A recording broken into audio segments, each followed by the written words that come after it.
Growing up in a quiet suburban neighborhood, our house was as normal as they come. 3 bedrooms, a spacious backyard, and a basement that was big enough to double as a rec room. My parents turned it into a cozy hangout spot with a couch, TV, and an old ping-pong table. It was the kind of place my siblings and I spent countless hours playing video games or watching movies. But there was always one odd thing about the basement: its door.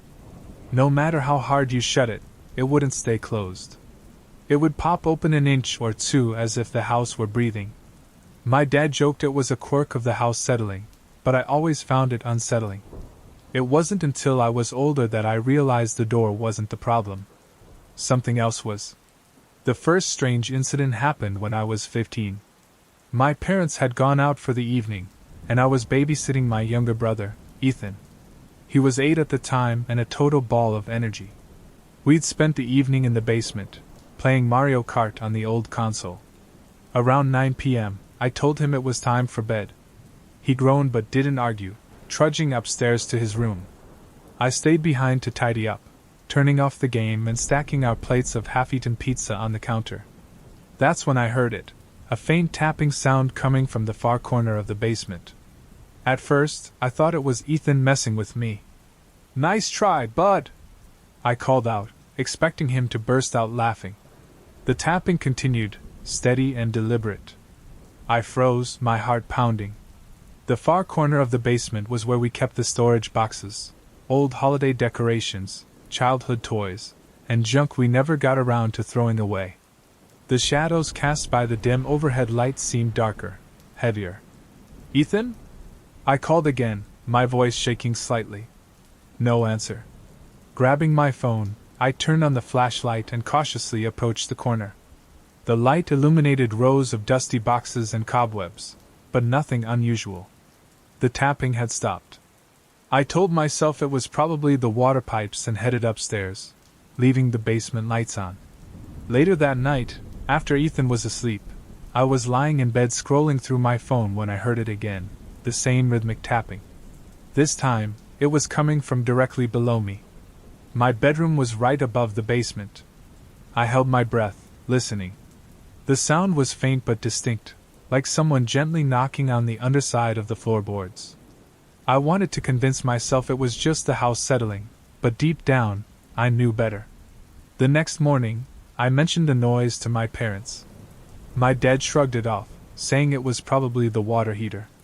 My mom told me to stop watching scary movies before bed. Ethan, however, looked up from his cereal with wide eyes. "I heard it too," he said.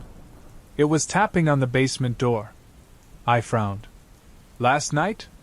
He nodded. "Yeah. I thought it was you." I didn't know what to say, so I dropped it. But over the next few weeks, things got weirder. The basement door, which had always been difficult to close, started opening on its own more frequently. We'd shut it tightly, sometimes even wedging a chair against it, only to find it ajar moments later. Ethan refused to go downstairs alone, and even I started to feel uneasy in the house.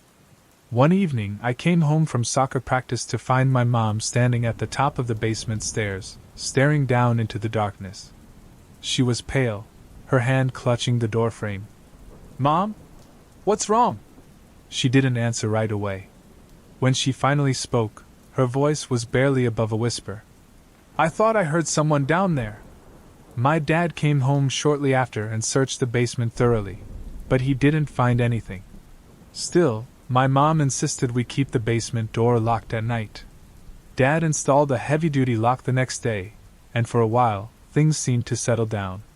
But the lock didn't stop the tapping. One night, I woke up to the sound of something heavy being dragged across the basement floor. The noise was slow and deliberate, like furniture scraping against concrete. I sat up in bed, my heart racing, and strained to listen. The sound stopped abruptly, followed by a low creak. I grabbed my phone and texted Ethan, "Are you awake?" He replied almost immediately, "Yes." "Do you hear it too?" We stayed up texting each other, too scared to leave our rooms. The noises continued sporadically throughout the night, tapping, creaking, and the faint sound of something shifting in the basement. The next morning, we convinced Dad to check the basement again. This time, I went with him, armed with a flashlight. The air felt colder than usual as we descended the stairs, and the smell of damp earth hung heavy in the air. At first, everything seemed normal. But when we reached the far corner, we noticed something strange. One of the storage boxes had been moved, its contents scattered across the floor. Behind it, the wall looked different. The wooden paneling was slightly warped, as if something had pushed against it from the other side. Dad pried the panel loose, revealing a narrow crawlspace. The air that seeped out was musty and cold, and the flashlight beam barely penetrated the darkness. "Stay here," Dad said, crouching to peer inside. He crawled into the space, muttering under his breath. A few moments later, I heard him gasp. "What the hell? What is it?" I called out, my voice trembling. He backed out quickly, his face pale. "We're sealing this up. Right now." I never found out what he saw in that crawlspace. He refused to talk about it, and true to his word, he sealed the opening that same day. But even after the panel was replaced, the noises didn't stop. If anything, they got worse. One night, I woke up to the sound of footsteps on the basement stairs. They were slow and deliberate, the wood creaking under each step. I grabbed my phone and texted Ethan again. "Do you hear that?" This time, there was no response. I opened my door cautiously and peeked into the hallway. The basement door was wide open, the lock broken. A faint tapping sound echoed up the stairs, accompanied by a soft whisper I couldn't quite make out. Summoning every ounce of courage, I crept toward Ethan's room and pushed the door open. His bed was empty. I found him huddled in the living room, clutching a blanket and staring at the basement door. "It was open," he whispered. "I locked it, but it was open." We spent the rest of the night sitting together in the living room, too scared to go back upstairs. By morning, my dad had installed a second lock on the basement door, this time with a deadbolt. We never figured out what was causing the noises or why the door wouldn't stay closed. Eventually, my parents sold the house, and we moved to a new neighborhood. But sometimes, late at night, I wake up to the sound of tapping, faint and rhythmic, like it's calling me back. My family moved to a small New England town when I was 10. The house was an old colonial with creaky wooden floors, narrow hallways, and a basement that was more like a cellar. It was dark and damp, with stone walls that seemed to sweat and a musty smell that never quite went away. My parents used it mostly for storage, piling old boxes and unused furniture in the corners. The cellar had a small side room, separated by a heavy wooden door with rusted hinges. My dad said it used to be a coal storage room back in the day, but we never used it for anything. The door was always locked, and the key had been lost long before we moved in. At first, the house seemed perfect, the kind of place you'd see in a postcard. But the cellar, that was another story. The first time I noticed something strange was during a game of hide-and-seek with my little brother, Alex. It was a rainy Saturday afternoon, and we were stuck inside, bored out of our minds. The cellar seemed like the perfect place to hide, dark, quiet, and full of nooks and crannies.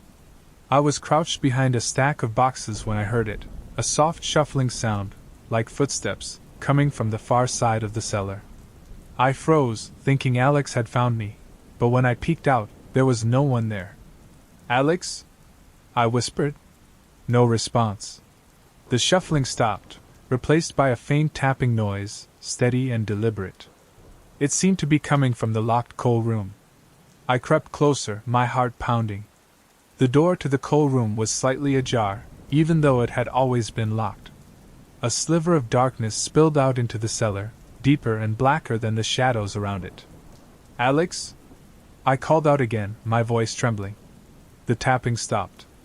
I reached for the door, but before I could touch it, it creaked open wider, just enough for me to see inside. There was nothing there.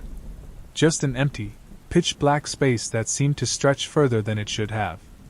I ran upstairs, my chest heaving, and didn't go back down for the rest of the day. Later that evening, I told my parents about the door. My dad brushed it off, saying the latch was probably loose. He went down to check and came back with a smile, holding up an old skeleton key. "Found it in one of the boxes," he said. "Door's locked tight now." That should have been the end of it, but the next morning, the door was open again. My dad blamed it on the draft, but Alex and I knew better. The cellar didn't feel right. It was colder than the rest of the house, and sometimes we'd hear strange noises, shuffling, tapping, and faint whispers that seemed to echo through the walls. My parents said it was just the pipes, but I wasn't so sure. One night, Alex woke me up, shaking my arm. "There's someone in the cellar," he whispered, his face pale. I sat up, groggy and annoyed. "What are you talking about?" "I heard them," he said, his voice trembling. "They were calling my name." We crept downstairs together, clutching flashlights. The house was silent, the only sound our footsteps on the creaky floorboards. When we reached the cellar door, it was open again, the key dangling from the lock. I shone my flashlight down the stairs, half expecting to see someone standing at the bottom. But there was nothing.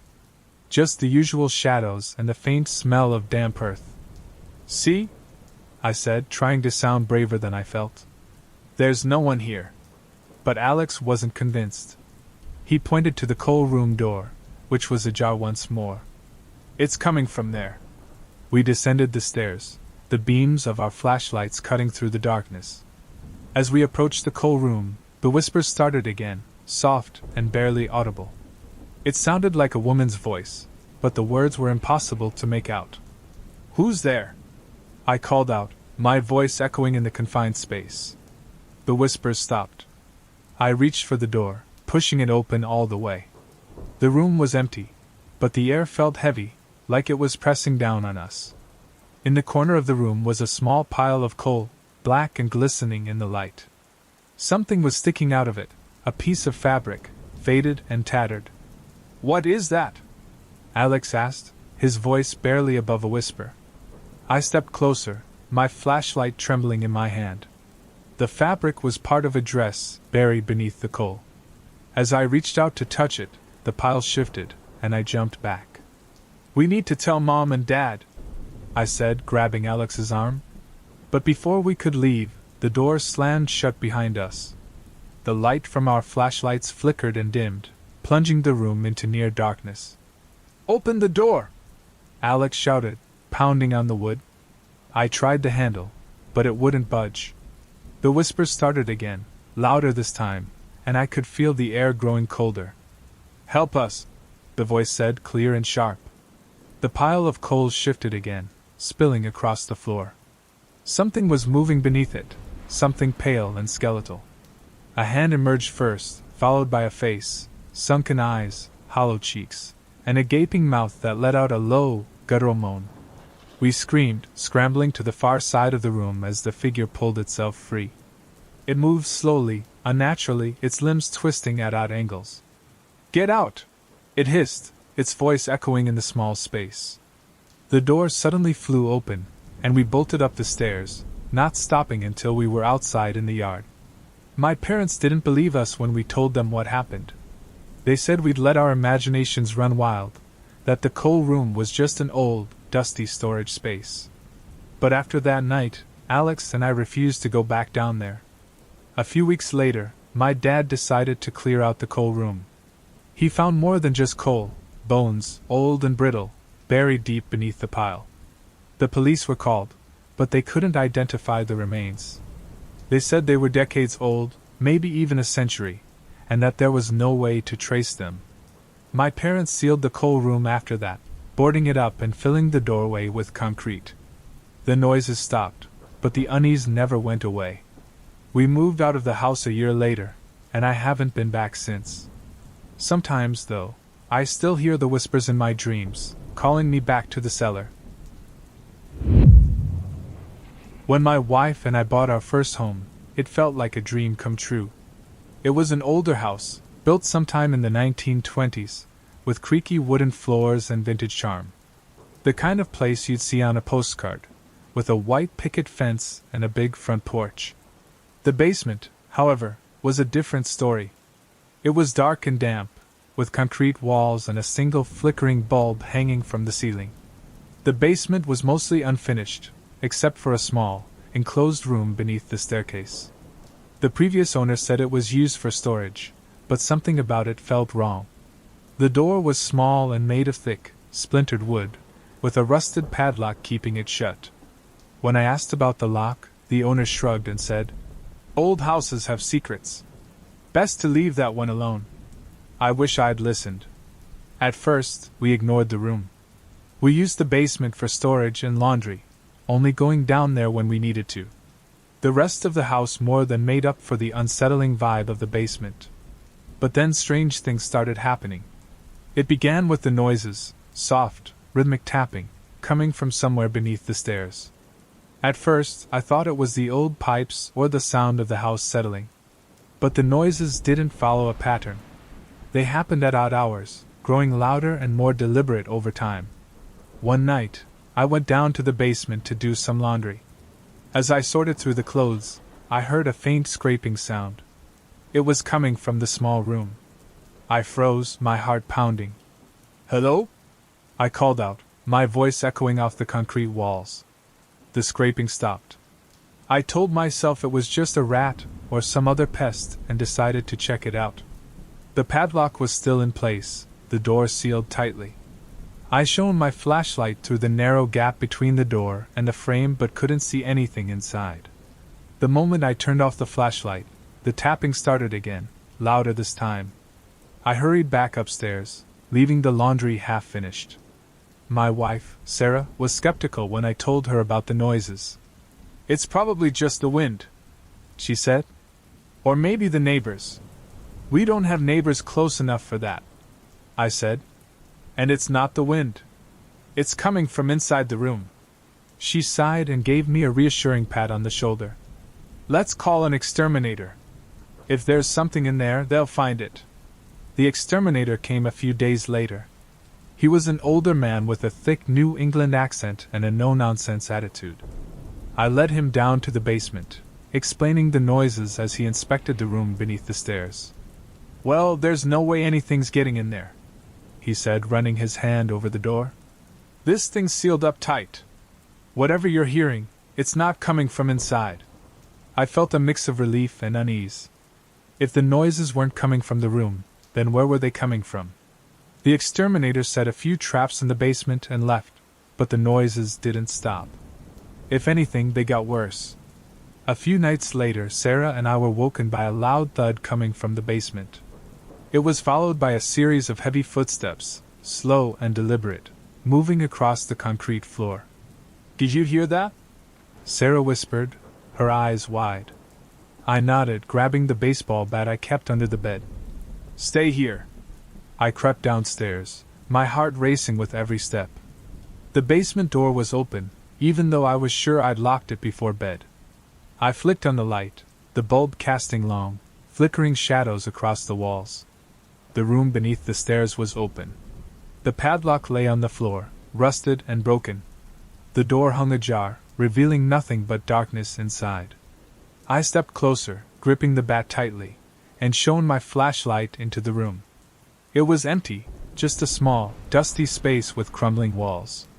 But something about it felt wrong, like the air was heavier, colder. As I turned to leave, I noticed something etched into the wall, a series of symbols, scratched deep into the concrete. They looked ancient, almost ritualistic.